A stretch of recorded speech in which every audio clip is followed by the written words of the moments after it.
Happy 4th of July from Time to Cook with Susan Beck. Today we're going to make a festive celebration drink that's going to look a little bit like a bomb pop.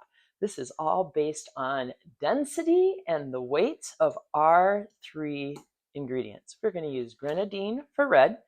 We're going to use some vanilla coffee creamer for the white layer and a Gatorade Zero, one that doesn't have any sugar in it, as our top level of our drink. Now this part's optional, but it's kind of fun to put a little sugar around the rim, just like you might do with some other fancy drinks, or a margarita sometimes has the salt around the rim. My little trick for doing that is to put a little lemon or lime juice. I've got lemon juice today in a bowl, and then get the top of the glass wet and put it into the sugar. And we've got a nice top on that that just kind of sparkles and makes it festive. Completely up to you if you want to do that or not.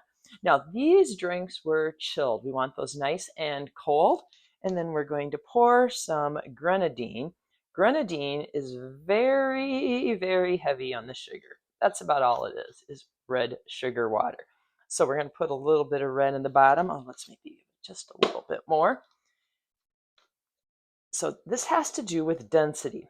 Things that have a lot of sugar are more dense. So this is our most sugary level of our festive 4th of July drink. At this point, we're going to drop some ice cubes down in.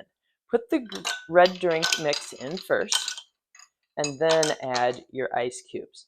Okay, that'll help to keep that red in its spot.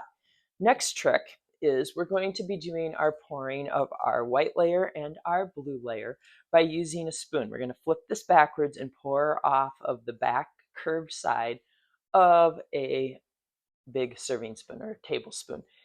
And this just kind of keeps it from like splashing in really hard. So even though this has got more density, more sugar than our next level of the coffee creamer, we still need to be a little bit cautious. So I also want to give that a little shake.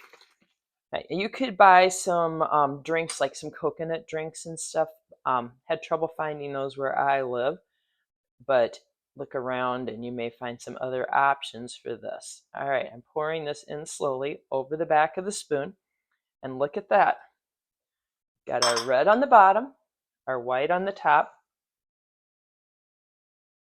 Alrighty, we're moving on to our Gatorade level. Now our Gatorade, I mentioned that it's Gatorade Zero. You need one that's low in sugar. This has 0 sugar on it, because this will stay on the top because it's the less dense of all of our liquids. I'm just going to use that same spoon and pour slowly over the back of it just to break it up so it doesn't splash in hard. And there we have it. A red, white, and blue festive 4th of July non-alcoholic drink to enjoy. It's sweet and good, chilled, perfect for a summer day. Enjoy this easy to make red, white, and blue 4th of July mocktail, and be sure to subscribe to Time to Cook with Susan Beck.